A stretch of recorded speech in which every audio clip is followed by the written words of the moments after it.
جوانترینەوە گەرم و گەشترین سڵاوەکانتان پێشکەش بینەرانی خۆشەویست لەگەڵ ئەمیر هاتوونە خزمەتتان بۆ پێشکەشکردنی بەرنامەی ئێمە بینەرە. سپاسگوڵ ناز لە لای منی شەو سڵاتان لەبێت هیوادارم کە لە هەر شوێیەکان ساغ و سڵامەت بن و مەجای وەشتان هەبێت تا کۆتایی بەرنامەی ئەم هەفتەیەش بینەر و بیسەرمان بن هەر وەکو ڕەواڵی هەموو هەفتەم بەرنامێش چەند بابەتی گرنگ و چەند نامەی ئێوەی ئازیز کە ناردووتانە لە خۆ دەگرێت. پێم باشە هەر لە سەرەتاوە بەیەمە بابەتەکان دەست بکەین بەڵام بابەتی ئەوڵمان زۆر گرنگە و کاکفەریادیش داوای لێکردین و لە سنەوە پامێکی بۆ نردوین و نووسیوێتی ئازیزان جارێکی تر ئێمە بیستومانە لە بەشێک لە میدیاکانی هەرێمی کوردستانەوە دەنگۆی دانیشتنی کۆمەڵە لەگەڵ بەرپرسانی ئەمنی لە عێراق و حکوومەتی هەرێم بڵاو کراوەتەوە. تکایە ئەگەر دەکرێت لەم بارەوە ڕوونکردنەوەیەک بدەن. زۆر سپاس لە ئەم بەڕێزە. بەڵێ ئەمیر بەسپاس لە کاکفەریاد. بەڵێ هەفتەی ڕابردوو نوێنەرانی ئەمنی حکوومەتی عێراق و حکوومەتی هەرێمی کوردستان لەگەڵ لایەنەکانی کۆمەڵا کۆبوونەوە. لەم کۆبوونەوەدا لایەنی عێراقی هەمان داوای پێشوو کە لە ڕێکەوتنی ئەمنی لەگەڵ کۆماری ئیسلامی واژۆیان کردبوو هێنایە گۆڕێ و دووپاتیان کردەوە کە دەبێ ئوردوگاکان چۆڵ بکرێن و بگۆزرێنەوە بۆ شوێنێکی تر و لەژێر چاودێری UN دابن.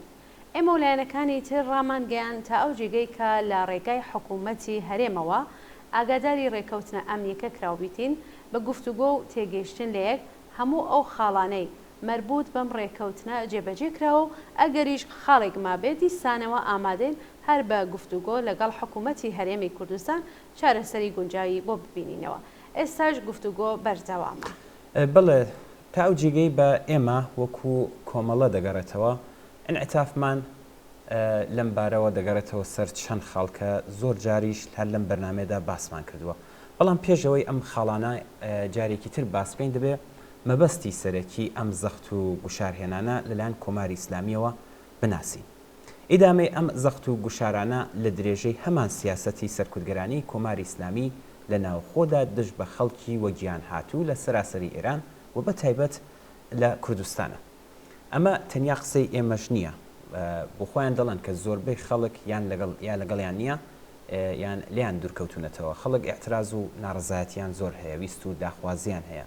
کۆماری ئیسلامی ئەم ڕاستیانە باش دەزانێت بەڵام ناتوانێت وەڵامی بداتەوە. ناوەڕۆک و شکل و شێوازی دەسەڵاتدارێتی کۆماری ئیسلامی لەسەر بێمافی خەڵک دامەزراوە کەوا بوو تەنیا ڕێگا کە دەمێنێتەوە سەرکوتکردنە، ترساندن و تۆقاندنە. ئەوەی کە لەم ماوەدا زۆریش بەرچاو بووە. ڕۆژ نییە هەروە خۆشتان ئاگادارن هەواڵی گرتن و ئەزیەت و ئازاردانی خەڵک، زیندانیکردن و تەنانەت ئەشکەنجەدان و لە سێدارەدانیش نەویستی. بەڵێ ئەمیر ئیدامەی هەڕەشە بۆ سەر لایەنە سیاسیەکانی نیشتەجێ لە هەرێمی کوردستان بەشێکی جیانەکراوە لەم سیاسەتەیە. بە چۆڵکردنی ئوردوگاکان و گواستنەوەیان بۆ شوێنێکی تر بە نیازە بیکاتە دەستکەوتێ بۆ خۆی. با قسە لەوە بکەین کە ئێمە چی ئەەکەین. زۆر جار باسمان کردەوە دووپاتی ئەەکەینەوە کە ئێمە بە خوێندنەوەی تازە لە بزوتنەوەی کوردستان ئێستا چالاکی نظامی بە گونجاو نازانین. وتومانە کە هەرێمی کوردستان بە پشتە جبهەی خۆمان نازانین. وتومانە لە هەرێم چالاکی سیاسی دەکەین چون هێشتا لێرە چالاکی سیاسی ڕێگەپێدراوە. سەر باقیەوەی کە ئێمە مێژووی هاوبەش و چارەنووسی هاوبەشیشمان لەگەڵ خەڵکی هەرێمی کوردستان هەیە. ئێمە مەوقعیەتی ئەم هەرێمە و دەسەڵات لەم هەرێمە دەرک دەکەین و حازر نین ببینە زەخت و فشار لەسەر ئەوان و تا ئەو جێگای کە پرەنسیڤە سیاسیەکانمان نەچێتە ژێر پرسیارەوە. ئامادەی هاوکاری و نیشاندانی ئینعتافی. بەڵێ لە بابەت شوێن و جێگەیمانەوە ئێمە پێمان وایە کە شوێنی ئێستامان هەموو ئەو خاڵانی کە بە ئێمە ڕاگەیاندراوە جێبەجێکراوە. شوێنی نیشتەجێبوونمان کاملەن شوێنێکی غێرنزامیە و وەک هەموو شوێنەکانی تری نیشتەجێبوون لە هەرێمی کوردستان. هیچ پاساوێکیش نییە بۆ گواستنەوەی خەڵکێک کە نزیک بە 40 ساڵە لە شوێنێک دەژین و ئاوادانیان کردوێتەوە و زەحمەتیان تێدا کێشاوە جگە لە پاساوی زۆر نەبێت کە کۆماری ئیسلامیش بە مەبەستی دیاریکرا و دیارە ڕەچاوی دەکات. وەک هێزێکی سیاسی خۆمان بە شوێنێکەوە نەبەستۆتەوە. شوێنی سەرەکی ئێمە لە شارەکانی کوردستانی ڕۆژهەڵاتە. شوێنی ئێمە لە نێو جەرگەی خەباتی کرێکاران، خەباتی ژنان و لاوان، خەبات و تێکۆشانی مامۆستایان، چالاکی ژینگە پارێزان و نووسەران و ئەدیبان و شاعران و هونەرمەندانی شۆڕشێڕی کوردستانە.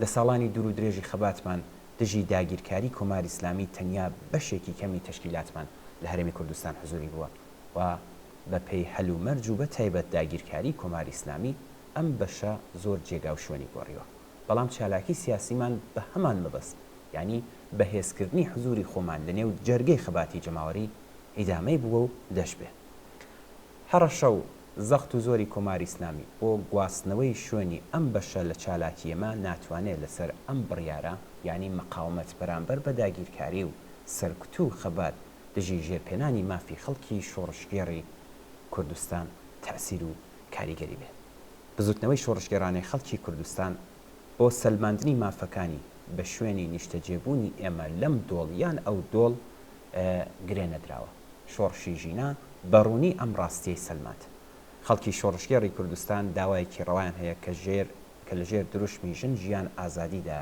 هێنایەنە گۆڕێ جێگۆڕکێ بەم هێزانە و داخستنی ئەمیان ئەم بارگایە لەوانەیە کۆماری ئیسلامی بە دەستکەوتی بزانێ بەڵام ناتوانێ ئەم مقاومەتە کەس بکات و تووشی دڵساردی و ناومێدیان بکات.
گوڵناس ئەگەر دەوڵەتی ڕەگەزپەرستی ئیسرائیل دەتوانێت بە تێرۆرکردنی بەرنامە بۆ داڕێژراو بگاتە ئەم ئامانجەکانی هەمووی بە خاتری زاڵبوونی نظامی یا ئەمنیەتی ویان سیاسی ئەم ڕژیمە نیەوە کە وولایەک ئاگادارن بەڵکو پتر لەوە بەهۆی دژی خەڵکی بوون و ماجەرایی جووی ڕژیمێکی سەرکوتگەری ئاینیەکە سەر تاپای سیاسەتەکانی ئاوکردنە نێو ئاشی دەوڵەتی فاشیستی ئیسرائیلە. سیاسەتە ماجراجوویە ناوچەیەکانی کۆماری ئیسلامی داکۆکی بە تاوانایە لە کردداری کۆنەپەرستانەی ڕێکخراوە بناژە خۆزەکانی حەماس، جیهادی ئیسلامی، حیزب الله، ئەنسار الله و گروپە عێراقیەکانی بەناو بەرەی مقاومەت وە کۆتایی دەهۆڵی دژی ئیستیکباری کۆنەپەرستانە بەگشتی لە ڕاستای بەرژەوەندی دەوڵەتی ئیسرائیل و نەسل کوژیە بێڕەحمانە و دژە ئینسانیەکانی ئەم ڕژیمەیە و پشتیوانە ڕۆژاوەکانیشی. بەڵێ ئەمیر ئێستا بە بۆن بەزگەیشتنی ئەم ڕژیمە و ناچاربوونی بە وەڵامدانەوە بەم ترۆرەی ئیسماعیل هەنیە کە سەرجەم ناوەندە ئەمنیەتیەکانی ڕژیمی سەرشۆڕ و ڕسوا کردووە مەترسی پەرەگرتنی تێکەڵچوونە ناوچەیەکان و بڵێ سەداربوونی شەڕ کۆنتترۆل نەکراوەکان کە هەموو کات و ساتێک ئەگەری هەیە لە کۆنتترۆل دەرک بچێت زیاتر لە پێشوو زیاتی کردووە. پەرەگرتنی تێکەڵچوونەکان و شەڕە کۆنتترۆل نەکراوەکان ئامرازی دەستی حکوومەتە ئیسلامیە بۆ دروستکردنی فەزای جەنگی، تۆندکردنەوەی سەرکوتی هەڵسوڕاوانی مەدەنی، کۆمەڵایەتی و سیاسی کە لە ڕاستای ڕووخاندنی شۆڕژگەڕانەی ئەم ڕژیمە سەرکوتگەر و دیکتاتۆرەدا و ئاخێزی بەردەوامی ژیان ئازادیدا هەوڵ ئەدەن. توندبوونەوەی ئەم سەرکوتە هەوسار پچراوە ڕۆژانە لە ئێراندا دەبینی. بڵێ لە ئاوا هەلومەرجێکدا ئەرکی لە وەستان نەهاتووی ئێمە و سرجەم ئەو هێزانی کە لە ڕاستای ئازادی، دموکراسی و سوسیالیزمدا خەبات دەکەن ئەوەیەکە بە هەموو هێزەوە دژ بە کردارە دژە ئینسانی و تا ئەو پڕکۆنەپەرستانەی هەردوولانی ئەم شەڕە خوێناویە خەبات بکەین. پشتیوانیکردن لە ئارمانەکانی خەڵکی فلستین و هاودەردی لەگەڵ ڕەنج و ئازارەکانی فلستینیەکان یەکێک لە ئەرکە لە وەستان نەهاتووەکانی ئێمە. بەردەوام خەبات و تێکۆشان دژی فاشیزمی مەسهەبی چ لە بەرگی یەهودیدا بێت و چ لە بەرگی ئیسلامیدا بە ئەرکی خۆمان دەزانین. هەموو ئەوانەی کە بە بیانووی خەبات دژی ڕژیمی کۆنەپەرست و دژی خەڵکی کۆماری ئیسلامی دەچنە پاڵ دەوڵەتی ئیسرائیل ویان لە بەرامبەر کردارەکانی دەوڵەتی ئیسرائیلدا سەبارەت بە نەسلکوژی بە تەواومانای خەڵکی فلستین و داگیرکردنی سەرزەویەکانیان مۆری بێدەنگیان لە لەویان داوە پشت دەکەنە سەرجەم مافەکانی مرۆڤ، ئەخلاقیات، ئینسانیەت و سەرجەم ئەرزشە ئازادی خوازانە، بەرابەری تەڵەبانە و ڕزگاری بەخشەکان. بە پێشەوانەکەشی هەڵبەت هەموو ئەوانی کە بە بیانووی دژایەتیکردن لەگەڵ جنایەتەکانی دەوڵەتی ئیسرائیل لە بەرامبەر جنایەت و ماجراتجووی و سەرکوتگەریەکانی ڕژیمی ئیسلامیدا بێدەنگن ڕاست پشت دەکەنە هەمان ئەو ئەرزشانەی لەسەرەوە باسییان لێکران. دیفاع لە هاوپشتی نێونەتەوەیی کرێکاران، زەحمەتکێشان و جەماوەری خەڵک لە ناوچەکە و لەسەر تاسەری دنیادا لە زمرەی ئەرکە هەمیشەییەکانمانە. ئەگەری شەڕە ناوچەییەکان لە هەمویان زیاتر دووکەڵەکەی دەچێتە چاوی زەحمەتکێشانەوە. با بە هەموو هێزمانەوە دژی پەرەسەندنی شەڕ و شەڕخوازیەکان بوەستین. با بچین ناوبڕێک ببینین دواتر دێنەوە بابەتێکی تر دەست بنەکەین.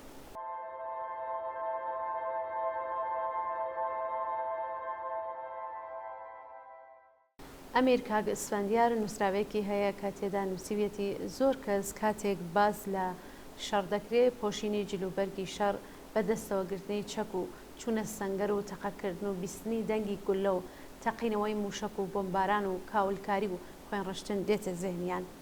ئەلبەت ئەمە نەوەیەک لە شەڕە کە هەمومان لەگەڵی ئاشناین، بەڵام هەڵەیە ئەگەر پێمان وابێ هەر ئەو جۆرە شەڕە هەیە.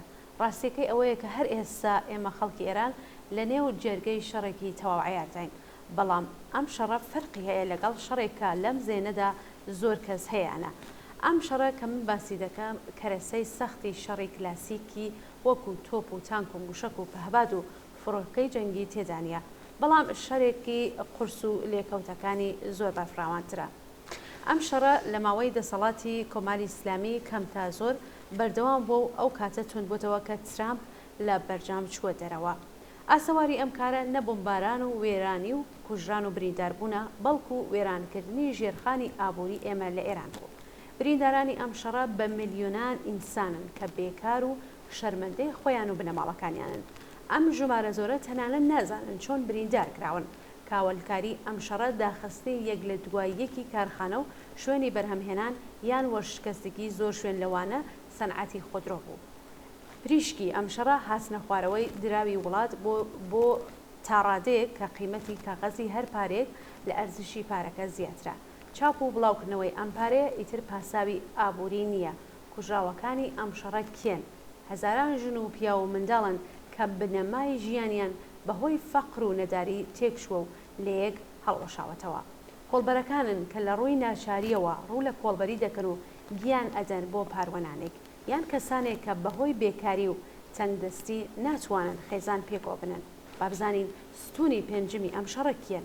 هەزاران ڕاندخۆر و ئختلاسچین کە بە کەڵگوەرگرتن لە قودرەتی ناو دەسەڵات بە شێوە گەلێکی جۆر بەجۆر وەکو لاشخۆر کەوتونەتە سەر جەستەی بێگیانی ئابووری وڵات و نانی سەر سفرەی ئەم خەڵکە تاڵان دەکەن.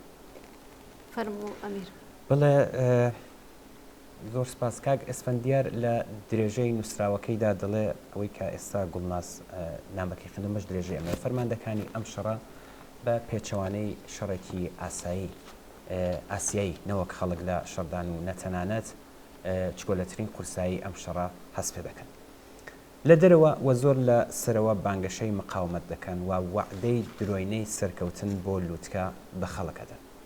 بەڵێ منیش پێم وایە هەر ئێستا ئێمە خەڵکی ئێران لە شەڕداین. ئاسواری ئەم شەڕە هەرچەندە زەمان دەگوزارێت پتر خۆی نیشان دەدات. لەم شەڕەدا دە لە سەدی کۆمەلگا بە خێرایی سەروەت کەڵەکە دەکەن و 90% کۆمەلگا بە هەمان خێرایی فەقیرتر و دەستەنگتر دەبێت. ئەم درزە هەر ڕۆژە کە لە عمری کۆماری ئیسلامی تێپەڕ دەبێ گەورەتر دەبێ و پڕکردنەوەی تەنیا بە شۆڕشێکی جەماوەری ممکن دەبێت. خەڵکی نەجیب و شەریفی کرێکار و زەحمەتکێشی ئەو وڵاتە سەربازانی ئەم شەڕن کە لەم شەڕەدا دەکوژرێن و بریندار دەبن و ژیانیان لێتاڵ دەبێت. بەداخەوە هێشتا وەک یەک ئەرتەش لە یەک سەفدا دژ بەهۆی سەرەکی شەڕ واتە کۆماری ئیسلامی ناجەنگن. ئەم هێزە دەبێت یەکخرێت تا بە گۆڕنانی کۆماری ئیسلامی سەقامگیرکردنی دەسەڵاتی خۆیان ئەم شەڕە کۆتایی پێبێنن. زۆر سپاس بۆ کاک ئیسفەندیار بۆ نامەی کەناربووی.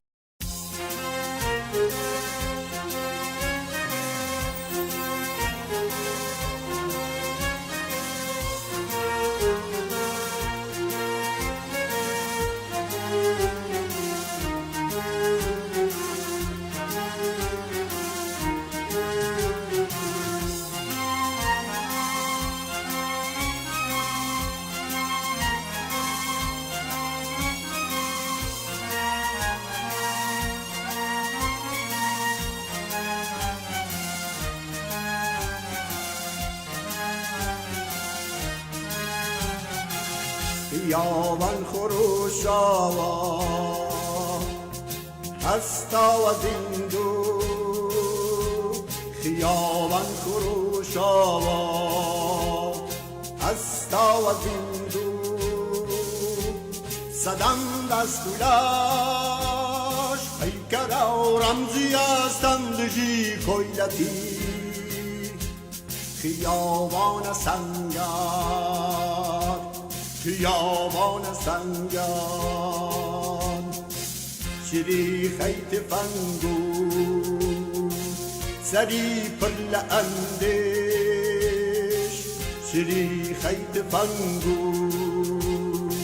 سری پر لندش بازار چکونش و دیلم بازار و شکونش و دیلم خیابان چه سخت و چه بردین دل بود خیابان چه سخت و چه بردین دل بود صدن پس چماوا صدن پس چماوا صدن پس چماوا صدن پس چماوا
همیشن خیابان شقامی داری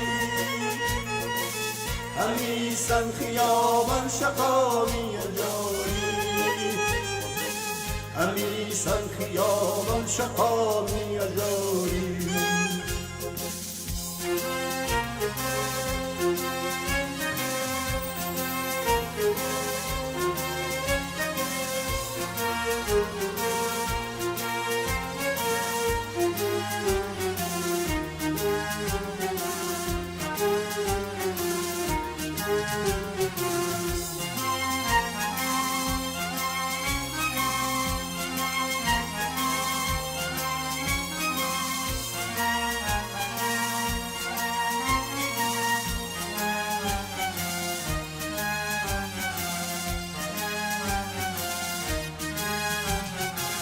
چنه در بجان چنده هاشان پیل بود که کترم که ایشان لپاسکاوی داره شرارت چنده حالش که گوزن خینا همیسن خیابان شقامی جاری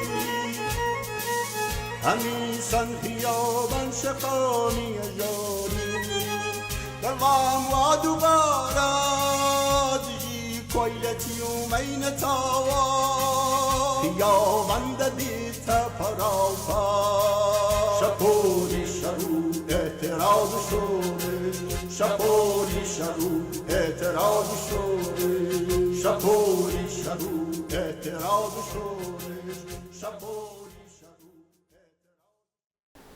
تیرۆری ئیسماعیل هەنیە شکستێکی سیستمی ئیطلاعاتی ڕژیمە سەرەڕای هەبوونی 17 دەستگا و ڕێکخراوی ئیطلاعاتی ناوخۆیی و دەرەکی کارەساتێکی گەورە بۆ کۆماری ئیسلامی بوو. ئەم تیرۆرە شکستێکی گەورە بوو بۆ سوپای پاسەران. ئەمە یەکەم جان نییە کە تیرۆری دەقیق لەو شێوەیە لەلایەن ئیسرائیلەوە لە ناو خاکی ئێراندا ئەنجامەدرێت. ئیسرائیل توانیویەتی کەسانی مؤثر لە بەرنامەی هەستەی ڕژیم وەکو موحسێن فەخریزادە لە ناوخۆی ئێران تیرۆر بکات. تیرۆرکردنی هەنیە دەری خست کە ئیسرائیل دزەی کردووەتە ناو ئێسک و پرووسکی ڕژیمەوە. ئاخوند عەلی یونسی وەزیری ئیسلاحاتی دەورانی خاتمی دەڵێت ژیانی هەمومان لە مەترسیدایە. لە ماوەی 10 ساڵی ڕابردوودا نفوزی موساد گەیشتووەتە ئاستێک کە پێویستە هەموو بەرپرسان نیگەران بن لە ڕزگارکردنی گیانی خۆیان. گوڵناس وا بزانم ئەمە کە خوێنتەوە سەرەتای نامەی کاک فەریبۆرز بوو کە لە بیر و چوو معرەفی بکەیت. بەڵێ ئەمیر بەداوای لێبوردن لە کاک فەریبۆرز فەرموو. بەڵێ لە بەشێکی نامەکەیدا کاک فەریبۆرز نووسیوێتی هەواڵەکان لەسەر ئەم ڕووداوە زۆر جیاوازن بەڵام هەر چۆنێک بێت ئەمە ئەمەلیاتێکە کارێکی دەستە جەمعی و سازماندراو بوو و دەری خستکە ئیسرائیلیەکان نفوزێکی زۆریان لە ئێراندا کردووە و ئەگەریش ئەوە شەیەکە جاسووسەکانی خۆیانیان بۆ ئەم تیرۆرە بەکارهێنرا بێ هەروەک پێشتر کە بینی بمان زۆرێک لە فەرماندەکانی ئێران کاریان لەگەڵ ئیسرائیل کردو و دوایش بوونە پەنابەر لە ئیسرائیل. ڕژیم لە ڕووی ئەمنیەتیەوە ئەوەندە زیانی بەرکەوتووە کە 2 ساڵ لەمەوبەر دوای تیرۆرکردنی فەخریزادە حسین تێب ڕاوێژکاری فەرماندەی سوپای پاسداران و بەرپرسی پێشووی ڕێکخراوی ئیتلاعاتی سوپای پاسداران لە کارەکەی دوورخرایەوە و محەممەد کازمیش جێ دەگرێتەوە. بەڵێ ئەمیر ئێستا لەگەڵ تیرۆرکردنی ئیسماعیل هەنیە لە تاران کارکردی جێنشینی تائب محەممەد کازمی دەخرێتە ژێر پرسیارەوە. چۆن نەیتوانیوە میوانەکەیان بپارێزێت کە هاوکات یەکێک بووە لە سەرۆکی گروپە گیرەخۆرەکانی بەو هەموو دەسەڵاتەوە. ئیسماعیل هەنیە لە دوای مەراسمی دەست بەکارکردنی پزیشکیان لە ڕۆژی چوارشەمە کوژرا. لە ڕاستیدا یەکەم ڕۆژی کارکردنی پزیشکیان ڕۆژی تیرۆرکردنەکە بوو و دوایش خامنەی فەرمانی هێرشکردنە سەر ئیسرائیلی دەرکرد. لە حاڵێکدا نەپارە لە خەزێنەی حکوومەتدا هەیە و نەدۆخێکی گونجاوی ئابووری لە ئێراندا هەیە و لەوە گرنگتر نەپشتیوانی جەماوەری بۆ ئەم شەڕە هەیە. دەستگای ڕێبەری کۆماری ئیسلامی ئەمە دەزانێت بۆیە لەوە ناچێ ئامادەی بۆ خۆی ئامادە بێت لە شەڕێکی تەواو عیار بدات. فەزای شەڕ دەخولقێنێ و لەم فەزایە کەڵگوەردەگرێت تا یەکەم گرفتە سەرەکیەکانی پەراوێز بخات و دووهم دەستی خۆی بۆ سەرکوت ئاوەڵاتر بکات. ئەگەریش ناچار بەکردەوەیەک بێ بیر لەوە دەکاتەوە کە خۆی بە تەواوەتی تێوە نەگلێنێ چون دەزانێت بە سلامەت لێ ڕزگار نابێت. هەڵە زۆر سپاس بۆ کاک فەریبۆرز بۆ نامەکەی.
أفساني ووطن شر بشر مال بمرقوبكو بأفساني ووطن شر بشر مال بمرقوبكو خالي جالد بوشي أرو دنيا كردوم نسردو يا بمكبيري ميخانا يا مريدي خانة قابل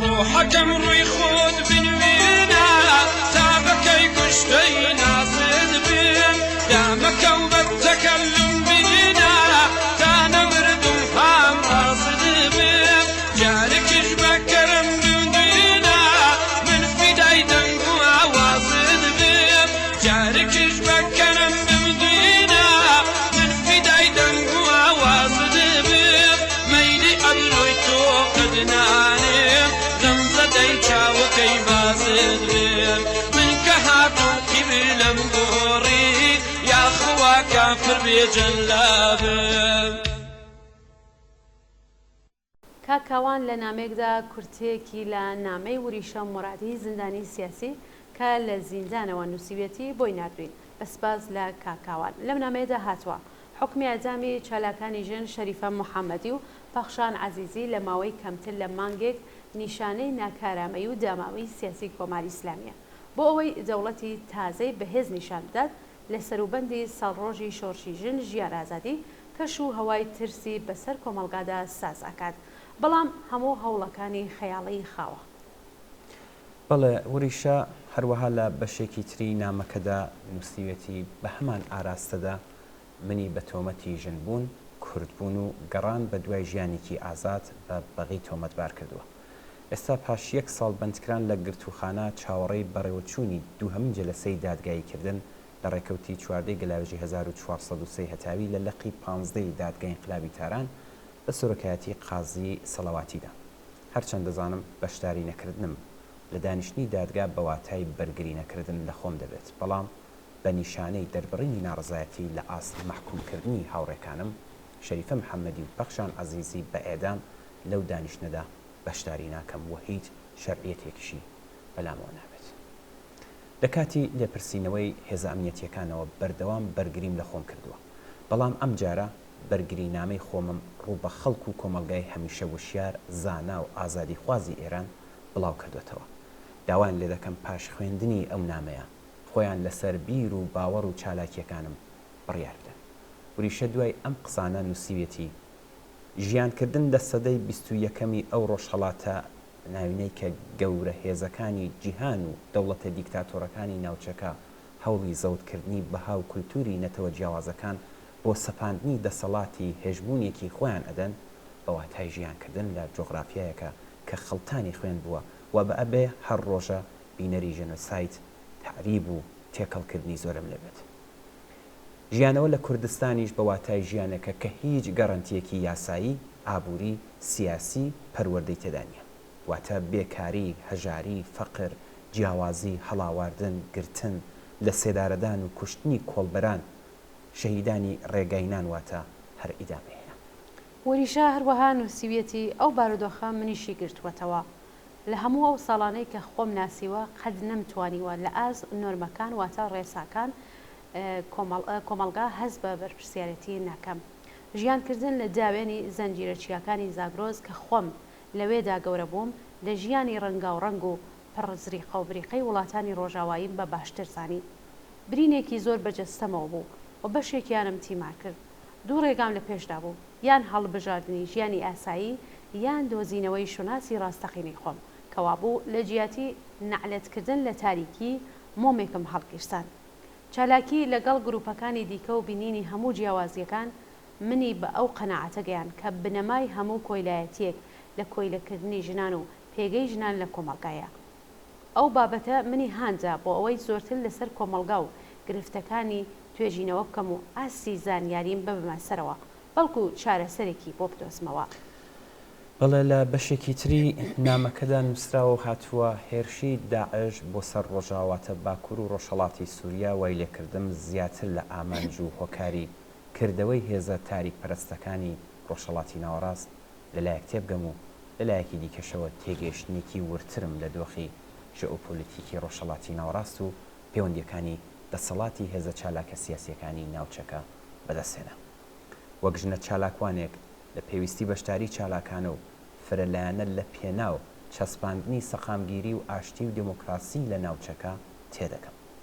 هەر بۆیە چوومە شارێ کۆبانی کە هێزەکانی تێرۆریستی داعش باسی نوێژی جەژنیان لە مزگەوتەکەیان دەکرد. ئێمە لە ڕاستیدا شەڕمان لەگەڵ سەربازانی خوداوەندانی سەرزەوی دەکرد کە ئەم جارە ناوی داعش بوو، هێزێک کە ئەرکەکەی خۆشکردنی ڕێگە بۆ جێبەجێکردنی پلانێکی دۆزەخی بۆ سەدەی داهاتوو لە ڕۆژهەڵاتی ناوەڕاست و هەمرازێک بوو بۆ لە ناوبردنی تاکە پەنجەرەی هیوە کە بۆ گۆڕانکاری لە ڕۆژهەڵاتی ناوینی پڕ لە شەڕدا کرابەوە. حکوومەتی تورکیا بۆ پاڵپشتی تەواوی هێزەکانی داعش سنوورەکانی بۆ ناردنی پێداویستی لۆجستی و سەربازی بۆیان کردەوە. هێزەکانی هاوپەیمانان کە تا دواسات و تا داگیرکردنی گەڕک بە گەڕەکی کۆبانی متمانیان بە سەرکەوتنی داعش هەبوو. بینەری ژێنۆسایدی خەڵکی کۆبانی وە شەنگاڵ بوون، هەروەک ئەو شتەی ئێستا لە غەزا کە دەیبێنن ڕۆدات. داعش هەزاران ژنی ئیزەدی کوشت و بە هەزاران ژنی دیکەی بەدیلگرت و وەک غەنیمەتی جەنگی لە بازاڕەکاندا فرۆشتیانی. بەڵام شان بەشانی بێدەنگی دەوڵەتە نەتەوەیەکان شاهدی هاواری هێزە ئازادی خوازەکانی گەل لە هەموو جیهان بووین کە یەکدەنگ لەگەڵ کۆبانی و شنگاڵ ڕاوەستا بوون. لە ماوەیەکی کووردا چوونە ئەوێ و بەشداریان لە شەڕی داعششدا کرد. لە درێژەدا هێزە هێژمون خوازەکان ناچار بوون دەمامەکی مرۆڤ دۆستی بەکاردێنن و خۆیان وەک مەسیحی حاوچەرخ پیشان بدەن کە گویا بەدەم هاوار و گریانی ڕۆژهەڵاتی ناوەڕاست و دانیشتوانەکەیەوە هاتوون. بێ ئاگالەوەی کە ئەم دەمامەکە ماوەیەکی زۆرە کەوتووە و گەل خۆی برینەکانی ساڕێش کرد. وریشە لە بەشێکی تری نامەکەیدا دەڵێت سەدەی 21 سەدەی داخوازیەکانی کۆمەلگا و گەیشتن بە گۆڕانکاریە بنەڕەتیە لە پێکهات و ئەقڵیەتی دەوڵەت نەتەوەدا کە دەتوانێت بە دیموکراتیکەکردن و شۆڕش بە ئامانجەکانی بگات. سەردەمی سوبژیکتیڤی حکوومەت و کۆمەلگاکان کۆتایی هاتووە. مێژوو کولتوری دەوڵەت چیتر ناتوانێت کۆمەلگاکان بە ئایدۆلۆژی ناسیۆنالیستی، ئاینی، سێکسیستی و پۆزۆتیڤستی سەرسوڕهێنەر بکات.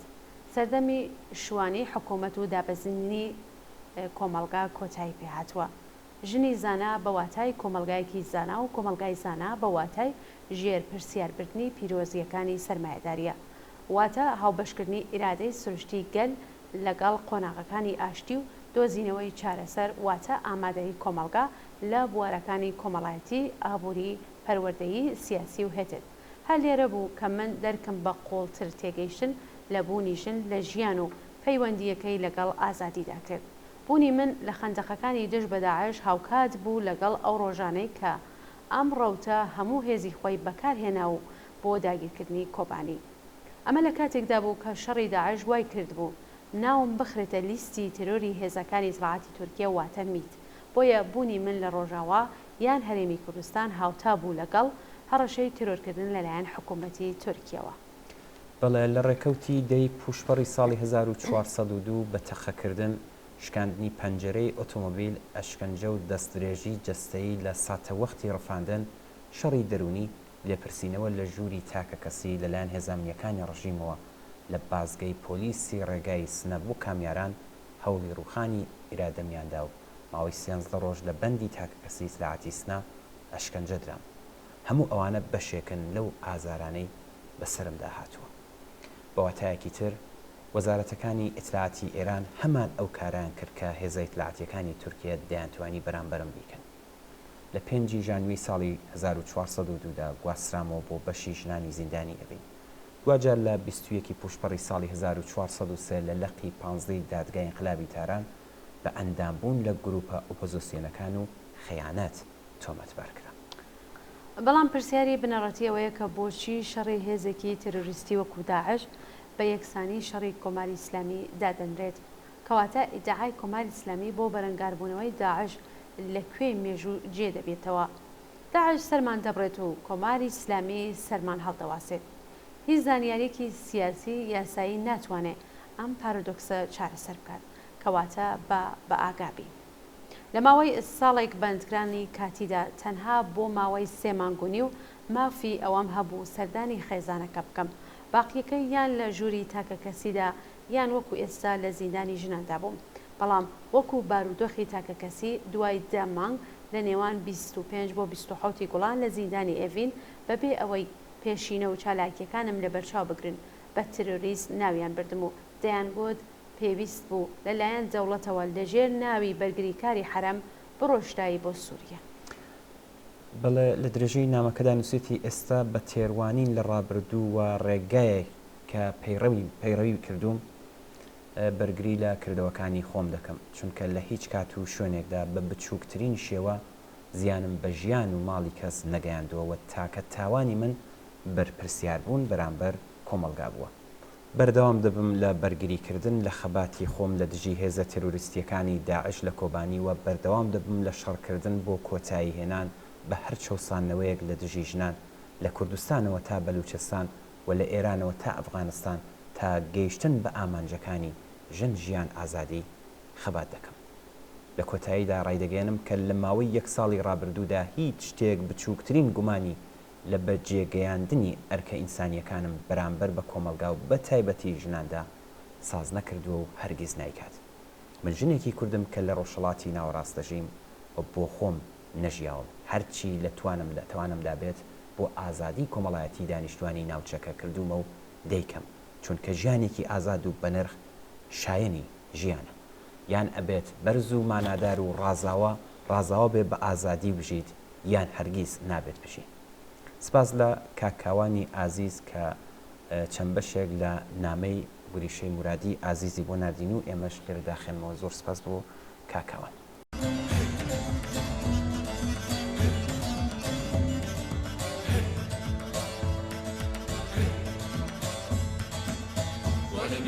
شاری وڵات ڕوحی ژینا دەدوێنێ وەلە بینم شاری وڵات ڕوحی ژینا دەدوێنێ ژنی کوردی ئازاد دلێ ڕزگاری دەنەخشێنێ ژن ژیان ئازادی بۆ یاران بەدی دێنێ بۆ ئینسان بەدی دێنێ بۆ ئینسان بەدی دێنێ.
گوڵنازنم بەشەدا بە نامەیەکی بینێرێکی عزیزترمان بخەینەوە هاوڕێ چنوور نامێکی بۆ ناردوین و نووسیبێتی محەممەد ڕەزا عارف جێگری یەکەمی مەسعود پزیشکیان بە دەرکردنی ئاگاداریەک ڕایگەاندووە بە نیازە بڕی 400 میلیارد تمەن لە بودجەی گشتی وڵات بۆ بەشداربووانی مەراسمی ڕێپێوانی ئەربعین تەرخام کات بە مەبەستی ڕێگریکردن لە ڕووداوی چاوەڕوان نەکراو و دابینکردنی خزمەتگوزاری و دەرمانی خۆڕایی بۆ ڕوبەڕووبوونەوە لەگەڵ گەرمە. ئەم ئاگاداریە بووە هۆی ناڕزایەتی ژمارەیەکی زۆر لە سوسیال میدیا. ناڕازیان ئاماژان بە قەیرانی ژیان و نەبوونی بودجێ وەزارەتەکان و ڕێکخراوە گرنگەکانی وەک پەروەردە، ژینگە و ڕێکخراوی خۆشگوزەرانیدا. ئەویان خستۆتە ڕوو کە ئەم ڕاگەیاندنە و سەرفی پارەکەی زۆر بۆ مەراسمێکی ئاینی لە دەورەی حکوومەتی مەسعود پزیشکیاندا بەو مانایەکە سیاسەتەکانی کۆماری ئیسلامی هەروە درێژێ هەیە. بەڵێ ڕێوڕسمی چلەمین ڕۆژی کوشتنی ئیمامی سێهەمی شیعەکان لە سەرەتادا تەنیا بۆنەیەکی سادەی ئاینی بوو، بەڵام لەم ساڵانەی دواییدا کۆماری ئیسلامی ئەم ڕێوڕسمە بە سیاسی کردو دەیەوێت بە کاڵگوەرگرتن لە لایەنی ئاینی ئەربعین شەرعیەت بدات بەخۆی و کاتێکە تووشی زۆرترین بایکوتی هەڵبژاردن لەلایەن خەڵکی ئێرانەوە بۆتەوە قەیرانی شەرعیەتی هەیە. بانگەشەی بوونی چەند میلیۆن ئێرانی لە ڕێوڕسمی ڕێپێوانی ئەربعین گۆیا بەمانای پشتیوانی ئەوان لە کۆماری ئیسلامی نیشان بدات. ڕخنەگران ئەو پرسیارە دەوروژێنن کە بۆچی ئەوانەی ئارەزووی سەردانی مەزارگای سێهەمی ئیمامانی شیعەکان دەکەن لە ڕۆژی ئەربعیندا لەسەر حیسابی خۆیان سەفەری عێراق ناکەن و بلیتی فڕۆکە پازیان قەتار ناکردن و بۆچی دەبێت لە ڕێوڕسمێکی تەواو سیاسی و ئیدۆلۆژیک لە شێوەی ڕێپێوان لە پایتەختەوە و شارەکانی تری ئێرانەوە بەرەو سنووری عێراق لە بودجەی گشتی وڵات خەرج بکرێت کە زیاتر لە 70% دانیشتوانەکەی لە ژێر هێڵی هەژاریدان. ئەمە لە حاڵێکدایە کە جگە لە خەرجی زۆری دام و دەستگا حکوومەتی و نیزامیەکان بە پێی بەڵگەنامەیە کە لەم دوایانەدا لە تۆڕە کۆمەڵایەتیەکان بڵاوکراوەتەوە، وەزارەتی کار لە دەورەی حکوومەتی ئیبراهیم ڕەیسی لە ڕۆژانی کۆتایی کارەکانیاندا لە بودجەی خانشینکراوان 250 میلیارد تمەن خەرجی کردووە بۆ ڕێپێوانی 10 کیلۆمەتری غەدیر. خوێندنی لەسەر بنەماکان بیری ئیسلامی و هەروەها ناوەندی گەنجانی جەمیەتی ڕاهێنانی نور.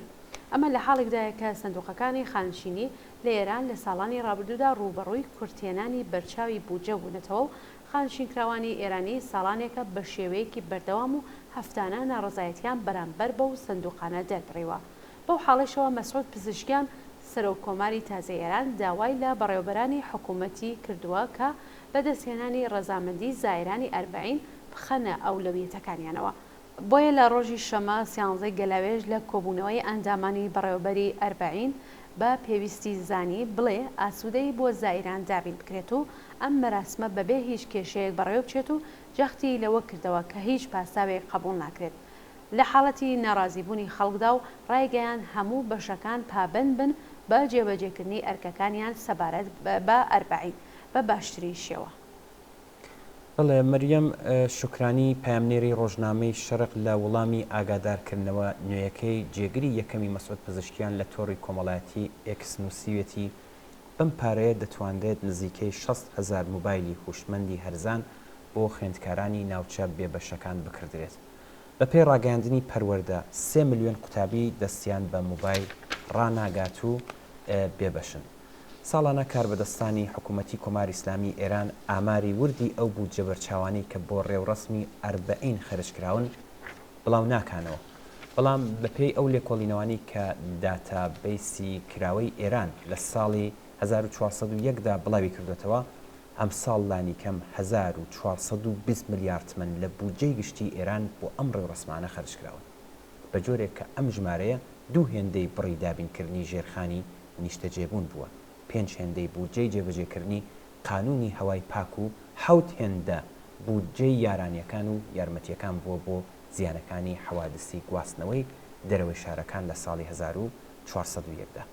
جگە لەوەش دام و دەستگاکانی وەک شارەوانی جۆراوجۆرەکان لە پارێزگاکانی ئێران ساڵانە پارە بۆ میوانداریکردنی بەشداربووانی ڕێوڕسمی ئەربعین خەرج دەکەن.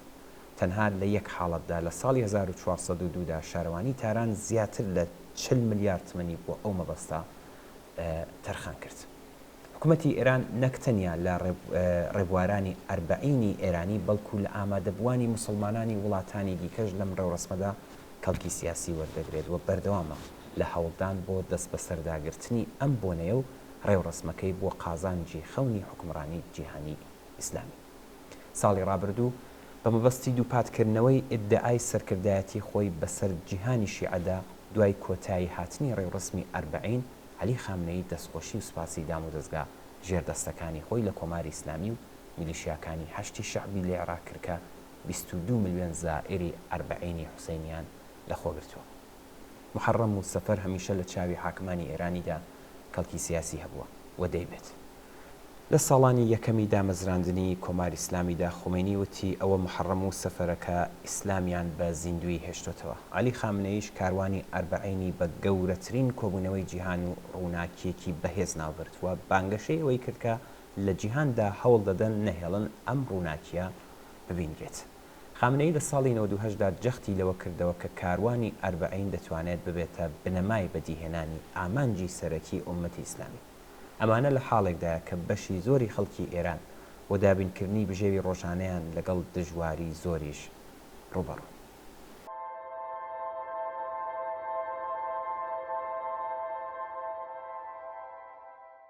گوڵناز دوایین بابەتمان کاگناسرە بۆی نردوین و بابەتەکەشی ئەوە دەست پێ دەکات ئیسلام بە خوێن گەشەی پەیدا کرد و نووسیتی ئەمە بەشێک لە وتەکانی خومینی بوو لە یەکێک لە کۆبوونەوەکانی دوای سەرکەوتنی شۆڕشی 57. ئەو بە پشتبەستن بە ئەحکامی ئاینی گرتن و کوشتنە ڕەمەکیەکەی ئاخوون خەڵخاڵی پەسەند دەکرد کە لە دەستێکیدا کتێبی ئاسمانی و لە دەستەکەی تریدا نیشانی سەرکەوتن واتە تەور و عەسا و شەمشیری بەکاردەهێنا ئەو تێخۆیان دژ بە گومڕاه بووەکان. کاگناسر لە ورمێوە داوای لێکردنوە نامەکەی ئاوا درێژەی پێداوە نووسیوێتی هەر بەو باوەڕە کۆن و دژە مرۆیەی سەدەکانی ناوەڕاز بوو گرتن کوشتن و سزادانی دەست و پەیوەندیەکان و کارگەرانی سیستمی پاشایەتی کۆتایی نەهات بوو زۆر زوو هێرشیان کردە سەر ڕۆژنامەکان چالاکوانانی ئازادی خواز و دژبەرانی سیستمی ئاینی. خوێنی هەروەها وتوێتی ئەگەر لە سەرتاوە کە ئێمە ئەم ڕژیمە گەندەڵەمان تێکشکاند و ئەم گۆماوە گەنیوەمان لەناوبرد بە شێوەیەکی ئینقلابی پێنووسی هەموو ڕۆژنامەکانمان شکاند و بە هەموو گوڤارە گەنی و ڕۆژنامە گەندەڵەکانمان داخست بوو و سەرۆکەکانیمان ڕاکێشی دادگا کردبایە و حیزبە گەندەڵەکانمان قەدەغە کردبایە و سەرۆک و دەست و پەیوەندیەکانیمان سزا دەبایە بدابایە و پەتی سێدارەمان لە ناو مەیدانە گەورەکاندا دانابایەت و گەندەڵ و گەندەڵکارانمان گەماڕۆدا بە ئەم ئەرک و زەحمەتانەش لە کۆتاییدا وتوێتی پێش نەدەهات. دوای ئەم وتەیە لە ڕۆژەکانی 28 و 29 مانگی گەلاوێژی ساڵی 1358 بەلانیکەم 26 ڕۆژنامە داخرا. لە هەمان ساڵەکانی سەرەتای شۆڕش بەلانیکەم 5 سەرنووسەر و نووسەری ڕۆژنامەکان کە سەعید سۆڵسانپور یەکێک لەوانە بۆ ئەعدام کران.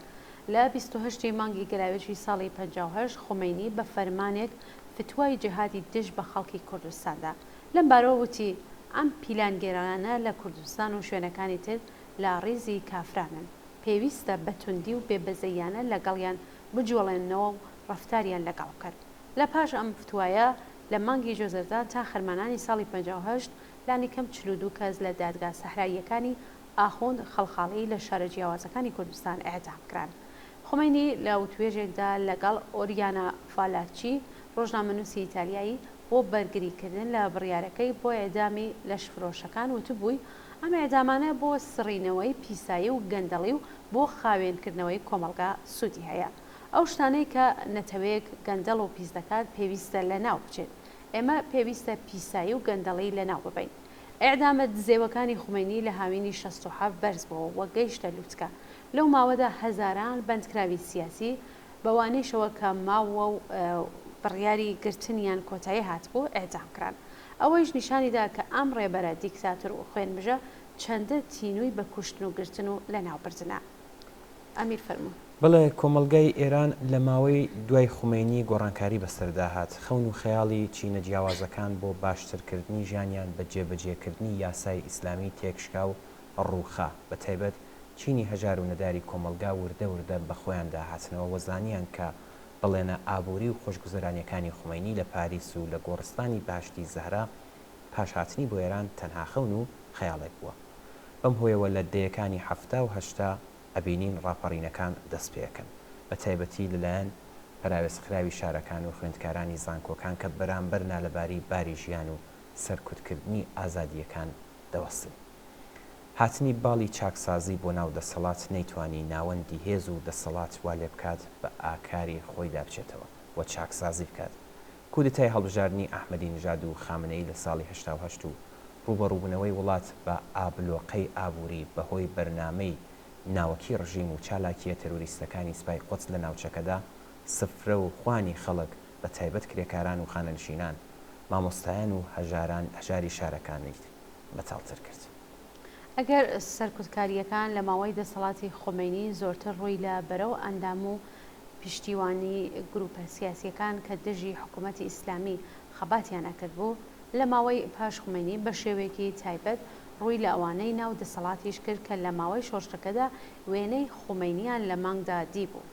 سەرهەڵدانەکانی لە ساڵی 1968 و شۆڕشی گەورەی ژیان ئازادی کە بە شێوازێکی تر بوو خامنەی بەترسێنە و 2 هەفتە پاش کوشتنی ژینە ئامینی لە گرتوخانەی گەشتی ئێرشاد دەستی یارمەتی درێژ کرد بۆ خوای تاوانەکانی دەی 60 بۆ بەردەوامبوون و درێژەدان بە زەنجیرەی ئێعدام و سێدارە. لە کۆبوونەوەیەکی کۆمەڵی کاربەدەستانی خۆی قەزاییە وتبووی خوای ساڵانی دەی 60 هەمان خوای ساڵی 1400ەکە. خامنەی سەرکوتی ئەو سەرهەڵدانەی کە ناومان هێنا بە کوشتنی شەقام و نابیناکردنی گەنجان دەست پێ کرد و لەو ماوەدا هەزاران کەس کوژراون و نابینا بوون و دەیان هەزار کەس دەستگیرکران بە دامرکانی ناڕزایەتیەکانی سەرشەقام و درێژە پێدانی ئەو تەفگەرە بۆ شێوازی جۆرۆجۆر وەکو دژایەتیکردنی بوێرانەی زۆرە ملێ لە ژنان بە حیجابی زۆرە ملێ وای کرد ترساندن و تۆقاندنی خەڵک بکەنە بەرنامەی سەرەکیان. تەنیا لە مانگەکانی جوزەردان و پوشپەڕی 1403 ژمارەی ئەو کەسانەی لە سێدارە دران گەیشتە 42 کەس. بەڵێ لە ئێستادا وەرزی تۆڵەسەندنەوەی خامنەئی لە لاوان و ژنان و دروستکردنی پشتگیری لە کۆمەلگادا دەستی پێکردووە. دەستگای سەرکوت بێجگەلەوەی بە ئازاردان خوێنی کۆمەلگای و بە تایبەتی ژنانی کردوتە کاسەوە بە شێوە جۆراوجۆرەکان ڕووی لە کەڵک وەرگرتن لە ئامرازی تەنافی سێدارش کردووە. سەپاندنی سزای ئێدام بۆلانی کەم سێژنی بەندکرا و بەنێوەکانی پەخشان عەزیزی مەدەتکاری کۆمەڵایەتی کورد شەریفە محەممەدی دایکێک کە ڕۆژ پێش هەڵبژاردنەکان سزای ئێدامیان بۆ بڕیەوە وریشە مولادی چالاکی سیاسی کورد کە بەغی تۆمەتبار بووە لەو کەسانە. بەپێی راپۆرتی لێورنی نێونەتەوەی لە ساڵی 2022 ببوورن 74% ئەدامەکانی جیهان لە ئێران جێبەجێکراون. بەشی عەرەبستان تەنها 15% بووە. هەرە و راپۆرتە ئاماژە کات کە لە هەمان ساڵدا ژمارەی ئەدامەکان لە ئێران گەیشتووەتە 853 کەس کە 5 منداڵ و 24 ژنیان تێدایە. 20% ئەدامەکان لە کەمینەی بەلوچ بوون. 2 دەسەڵاتی ئیسلامی لە ئێران و تاڵبان لە ئەفغانستان تەنیا دەسەڵاتێکن کە لە شوێنە گشتیەکان و لە پێش چاوی هەموو خەڵک سزای ئێدام جێبەجێ دەکەن. بەپێی چەند ڕاپرسیەک زۆربەی خەڵکی وڵات بە تایبەتی لاوان و ژنان دەسەڵاتی نەزان و تند ئاژۆی ئیسلامی تێپەڕ بوون بە خوازیاری کۆمەڵگەیەکی سێکۆلار و دموکراتن. سەرکوت و ئێعدام وەڵامی نەخامنەیە بۆ داوای زۆرینەی کۆمەڵگا.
بەداخێکی زۆر گرانەوە ڕۆژی شەمە 3 ئاگۆستی 2024 دایە فوزیە حسامی ناسراو بە دایە سەیزادە لە تەمەنی 86 ساڵیدا لە شاری کۆڵنی وڵاتی ئەڵمان بۆ هەمیشە چاوی لەسەر یەکدانا و ماڵاوایی لە ژیان کرد. دایە سەیزادە یەکێک لە هەزاران دایک و باوکی ڕاوەستان ورە بەرز و دڵقایم بوو کە بزوتنەوەی شۆڕژگەڕانەی کوردستانیان پێگەیاند بەهێزیان کرد و بۆی ماندوو بوون. دایە سەیزادە و هاوسەری کۆڵنەدەری سەید محەممەد کۆستە ناسراو بە سەیدی کۆمۆنیست لە مرۆڤ فداکار دڵسۆز و تێکۆشەرەکانی کۆمەڵە لە ناوچەی بۆکان و مەڵبەندی مکریان بوون کە ماڵ و ژیانیان لە پێناوی سەرخستنی ڕێبازی سوسیالیستی کۆمەڵی کۆمۆنیست لەسەر دەستانە بوو. ئەم دوو هاوسەر و هاوخەباتە دڵسۆزە تا ئەو کاتەی پێشمەرگەل لە بۆکان و ناوچەکە بوو ماڵیان وەک مقڕی کۆمەڵەوە بوو.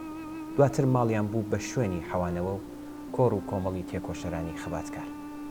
ماڵی سەید محەممەد و دایە سەیزادە چەند جار کەوتنە بەر پەلاماری سەرکوتگەرانی کۆماری ئیسلامی و خۆشیان چەند جار تووشی دەست بەسەرکردن و ئەشکەنجە و ئازار هاتن، بەڵام هەرگێز کۆڵیان نەدا.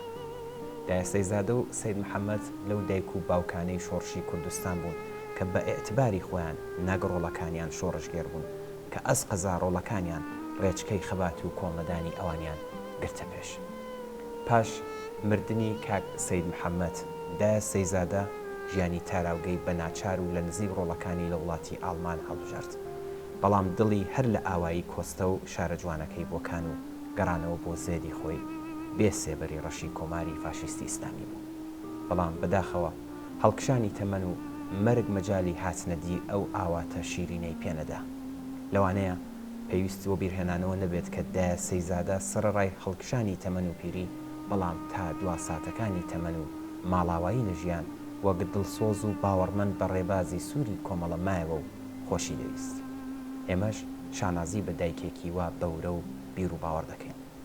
هەر بەم بۆنەوە هەر لێرە و لە تەلەڤیزیۆنی کۆمەڵەوە لە قوڵایی دڵمانەوە لەلایەن هەموو ڕیزەکانی کۆمەڵە و حیزبی کۆمۆنیستی ئێران سەرخۆشی قوڵی خۆمان پێشکەش بە بنەماڵە و خۆشەویستانی بە تایبەت کچ و کوڕەکانی خەڵکی ئاوایی کۆستە و شاری بۆکان دەکەین و خۆمان بە شەریکی خەمیان دەزانین. یادی دایە سەیزادەی ئازیز هەمیشە بەرز ڕادەگرین و تا گەیشتن بە هەموو ئاوات و ئامانجە هاوبەشەکانمان بۆی تێدەکۆشین. ماڵاوە دایکی ڕاوەستان و کۆڵنەدان، یادت دەکەین، یادت بەخێر.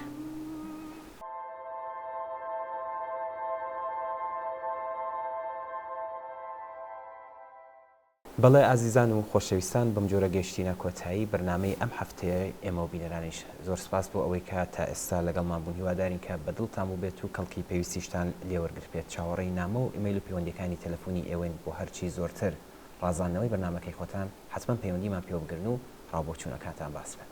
بەڵێ ئازیزان، تا بەرنامێکی تر و هەفتەیەکی تر و بەرنامەی ئێمە و بینەرانێکی تر ماڵەوە.